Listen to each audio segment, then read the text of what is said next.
Oke, Assalamualaikum warahmatullahi wabarakatuh. Selamat siang, mohon izin memperkenalkan diri.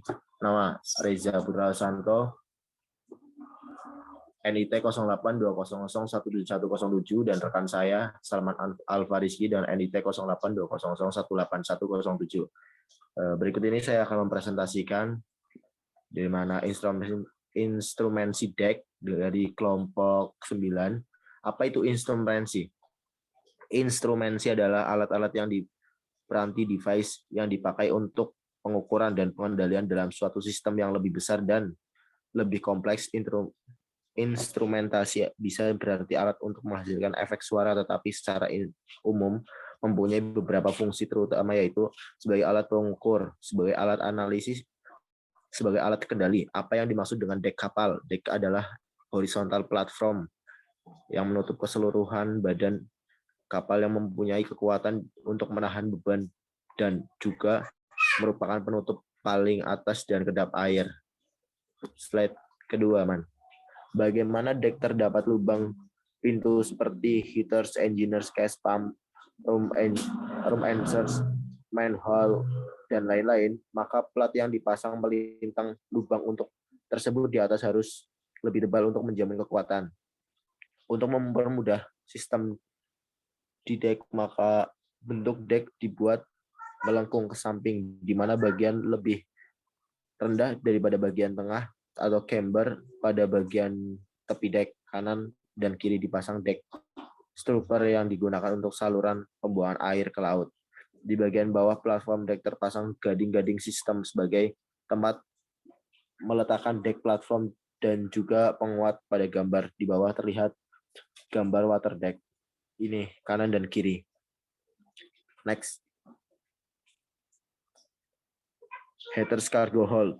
Cargo hold adalah tempat untuk pemadatan muatan di atas kapal. Untuk itu, konstruksi cargo hold harus weighting dari air laut maupun air hujan untuk menjamin weighting.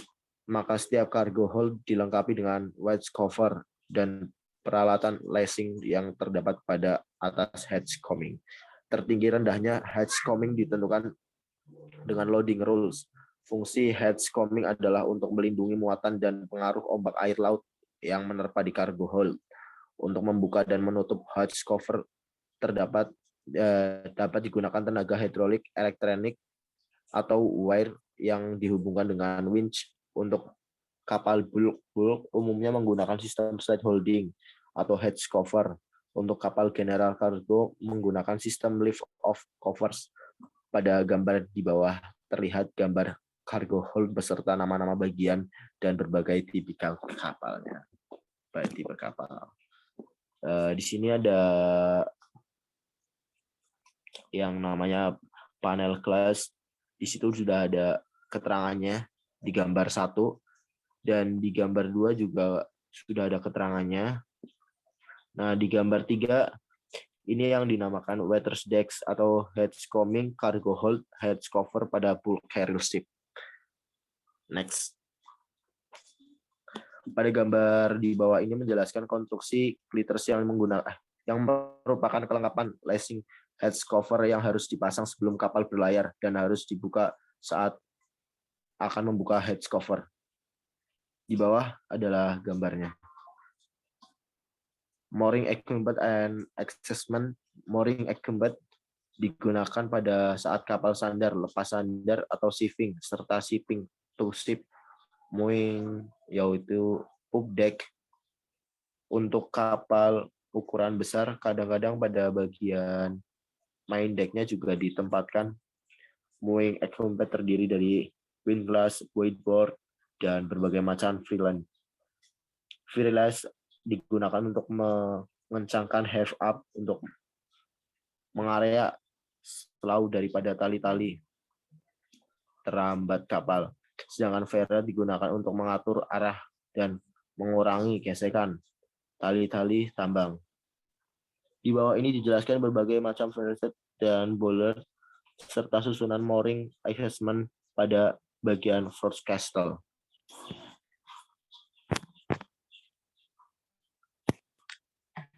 Next.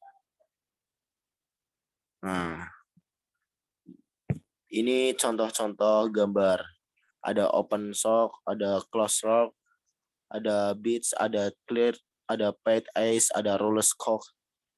Kalau yang open cost itu atas itu agak bolong.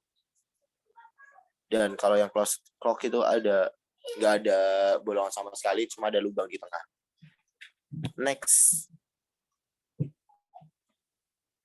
Mooring winch digunakan untuk mengencangkan dan mengendorkan tali-tali terambat kapal pada saat kapal diikat di dermaga atau bodi. Agar tali-tali terambat tidak mengalami kerusakan, maka harus melalui fairlane sebelum diikatkan ke single bead board pada dermaga. Anchor winches digunakan untuk menaikkan dan menurunkan jangkar dan rantainya pada waktu berlabuh jangkar ataupun lepas berlabuh jangkar. Berikut adalah gambarnya. Peralatan navigasi kapal. Itu gambarnya ya. Next. Peralatan navigasi kapal. Gyrokompas ini digunakan untuk menemukan arah haluan yang benar. Tidak seperti kompas magnetik. Kompas gyro ini tidak terhambat oleh medan magnet luar. Ini digunakan untuk menemukan posisi utara yang benar dan juga merupakan poros rotasi bumi untuk menyediakan sumber arah yang stabil. Ada radar.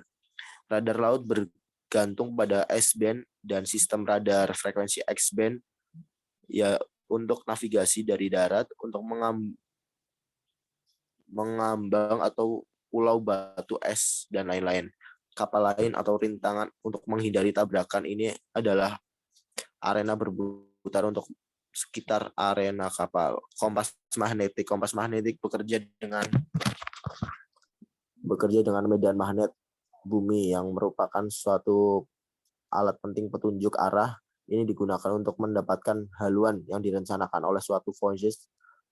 Peralatan navigasi kapal ini biasanya dipasang di garis tengah kapal atau Monkey Island di atas dek anjungan. Kompas tipe transmisi magnetik dipasang sehingga output dapat ditampilkan di panel anjungan kapal. Next.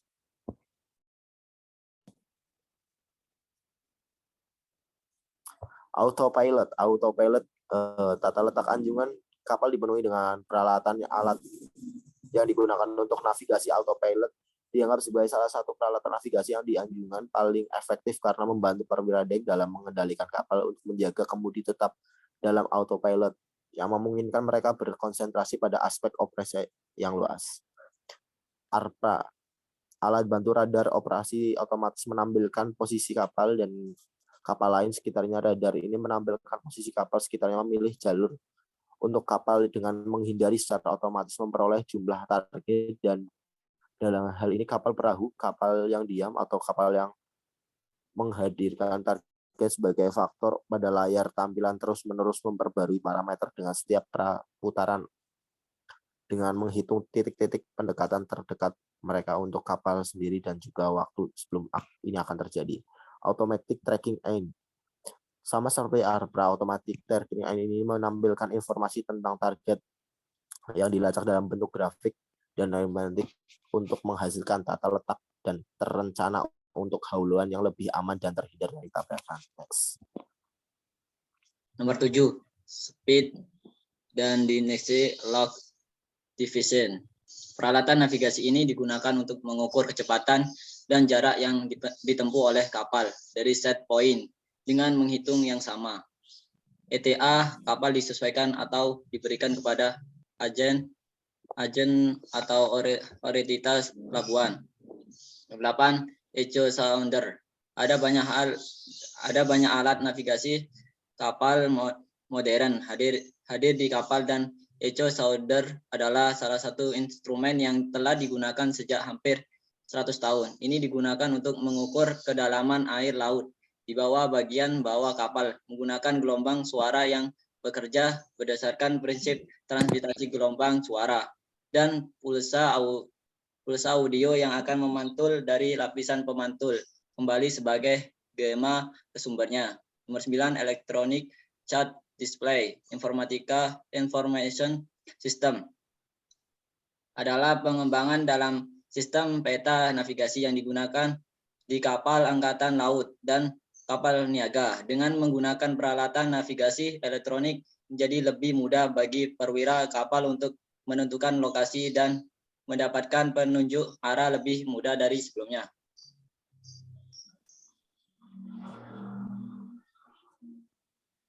Nomor 10, Automatic Navigation System juga merupakan salah satu dari jenis sistem navigasi yang membantu menemukan posisi dan status navigasi kapal lainnya. AIS menggunakan saluran radio FHF sebagai pemancar dan menerima untuk mengirim dan menerima pesan antar kapal yang berupaya memenuhi banyak tanggung jawab sesuai peraturan yang diberlakukan oleh Organisasi Maritim Internasional atau IMO. Semua kapal penumpang dan kapal komersial lebih dari 30 gross tonnage atau GT belayar di internasional untuk membawa transponder AIS kelas A. Nomor 11, Long Range Tracking and Identification System atau RIT adalah sistem pelancakan dan identifikasi internasional yang digabungkan oleh IMO di bawah konvensi SOLAS untuk memastikan sistem pelancakan menyeluruhkan untuk kapal 30 ton kotor dan di atasnya dalam pelayaran internasional di seluruh dunia. Peralatan maritim ini dipasang untuk meningkatkan kesadaran domain maritim. Nomor 12, Radar Angle Indicator atau perekam data pelayaran adalah instrumen penting di antara daftar peralatan navigasi kapal yang dipasang pada kapal untuk terus merekam informasi penting terkait dengan pengoperasian kapal. Ini berisi sistem rekaman suara untuk jangka waktu setidaknya 12 jam terakhir. Rekaman ini didengarkan dan digunakan untuk menyediakan jika terjadi kecelakaan. Pentingnya VDR mirip dengan kotak hitam yang dipasang di pesawat. Nomor 13, Pattern of Indicator. Alat navigasi ini menunjukkan seberapa cepat kapal berputar pada tingkat yang stabil atau berguna selama pilotage dan manuver. Biasanya ditunjukkan ketika sejumlah derajat putaran kapal. Tingkat berputaran kapal diukur dalam derajat per menit. Alat penting ini membantu perwira kapal dalam mengemudikan kapal dengan aman. Nomor 14, GPS Receiver. Menerima Global Positioning System adalah sistem device yang digunakan untuk menunjukkan posisi kapal dengan bantuan Global Positional Satellite di orbit bumi. Dengan mencatat posisi kapal, kecepatan, haluan, dan waktu yang diambil untuk menutupi jarak antara dua posisi yang ditandai dapat dihitung. Nomor 15, Sound Reception System. Sistem akustik ini diperlukan untuk kapal dengan tip anjungan tertutup. Ini memungkinkan petugas navigasi di dalam kabin untuk mendengarkan sinyal suara atau seperti suling kabel atau suling kapal dari kapal lain di sekitarnya. Ini dipasang di konsol peralatan anjungan kapal dan membantu petugas navigasi untuk melakukan tugas pengawasan sesuai dengan Orlet 1972 atau P2TL. Nomor 16, navigasi lights. Semua kapal besar atau kecil diwajibkan memiliki lampu navigasi sebagai bagian dari sistem navigasi. Sistem ini diperkenalkan pada tahun 1838 oleh Amerika Serikat dan kemudian diikuti oleh Inggris pada tahun 1849. Pada tahun 1889 Konvensi Maritim Internasional didirikan oleh Amerika Serikat untuk membuat pedoman yang tepat untuk mencegah kecelakaan laut. Pada tahun 1897 peraturan ini secara resmi diadopsi secara internasional. Lampu navigasi adalah salah satu peralatan navigasi paling penting yang diperlukan untuk berlayar di laut lepas karena memungkinkan kapal sendiri terlihat jelas oleh kapal lain di sekitarnya. Nomor 17, ship's wedge. Suling kapal dikenal sebagai peluit atau klakson dan umumnya disediakan dalam dua jenis. Salah satu dioperasikan dengan menggunakan angin dan yang lainnya dioperasikan secara elektrik. Suling harus dioperasikan secara manual dan elektrik dari anjungan. Di antara berbagai instrumen yang digunakan dalam navigasi yang sulit seperti cuaca buruk, kabut, jarak pandang yang buruk, lalu lintas tinggi, dan suling kapal membantu dalam menyiagakan kapal-kapal terdekat. Selama keadaan darurat, suling digunakan untuk memberitahu dan mengingatkan awak kapal dan kapal lain di sekitarnya. Nomor 18, Daylight Signaling Lamp adalah perangkat penyisialan cahaya yang digunakan untuk penyiaran darurat di siang hari dan juga dapat digunakan pada malam hari seperti instrumen kapal darurat lainnya. Sumber energi untuk lampu tidak semata-mata bergantung pada daya utama kapal. Selain itu, penutup lampu harus tahan cuaca dan material tahan air. Nomor 20 adalah pilot card. Ini adalah buklet informatif yang disediakan untuk pilot kapal yang terdiri dari dimensi, draft, lingkaran putar, manuver, peralatan propulsi, dan daftar alat dan instrumen navigasi kapal lainnya untuk manuver yang aman. Nomor 21, voyage plan. Voyage plan harus ada di atas kapal untuk merujuk rencana voyage yang lalu atau berencana voyage yang akan datang di antara berbagai bantuan untuk navigasi yang dilakukan di kapal. Voyage plan adalah alat bagi perwira dek untuk memastikan keselamatan kapal dari perspektif komersial dan hukum. Ini disiapkan dengan mengumpulkan berbagai informasi seperti cuaca, meteorologi, dan kargo saat ini dan yang akan datang, dan data navigasi lainnya dan lain-lain. Nomor 22, manual fairing booklet. Dalam buklet ini kinerja propulsi mesin dan kapal semua bermanuver di cuaca dan situasi yang berbeda dicatat untuk direferensi cepat. Adapun isi dari buklet manuver adalah deskripsi umum kapal, karakteristik manual di laut dalam, karakteristik berhenti dan kontrol kecepatan di laut dalam, karakteristik manual di laut dangkal, karakteristik manual dalam kondisi angin, karakteristik manual pada kecepatan rendah, informasi tambahan. Nomor 23, black bag step. Ini adalah bentuk pesinyalan siang hari digunakan untuk menentukan karakteristik kapal dengan susunan bentuk bola yang berbeda. Misalnya, sebuah kapal yang berlabuh jangkar akan menunjukkan bola hitam di ujung tiang foyestel, dan sebuah kapal yang tidak terkendali atau not under command menunjukkan dua bola hitam dalam garis vertikal pada tiang-tiang tertinggi. Nomor 24, ship flag. Berbagai jenis bendera kapal dengan warna dan rabu yang berbeda digunakan untuk menunjukkan posisi kapal yang bernavigasi bendera sinyal. Mereka umumnya dikenal telah digunakan sejak zaman kuno dan masih digunakan di semua kapal. Ini adalah gambar bendera. Nomor 25, Mariner VHF radio. Mariner VHF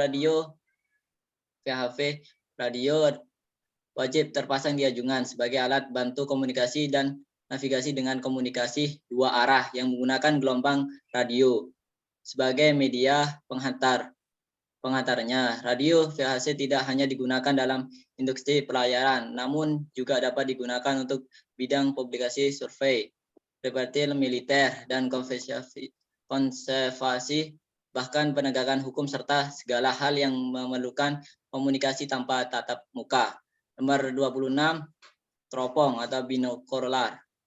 Teropong adalah alat untuk melihat benda-benda yang jauh letaknya, misalnya melihat bintang, musuh di peperangan, dan kapal di laut. Nomor 27, steering atau kemudi manual. Kemudian kapal merupakan suatu alat kapal yang digunakan untuk mengubah dan menentukan arah gerak kapal, baik arah lurus maupun belok kapal. Kemudian kapal ditempatkan di ujung belakang lambu kapal atau buritan di belakang propeller kapal. Sekian, terima kasih. Assalamualaikum warahmatullahi wabarakatuh. Waalaikumsalam warahmatullahi wabarakatuh. Sekian dari presentasi dari kelompok kami. Bila ada kekurangan dan kesalahan, tolong minta maaf atas kesalahan kami. Assalamualaikum warahmatullahi wabarakatuh.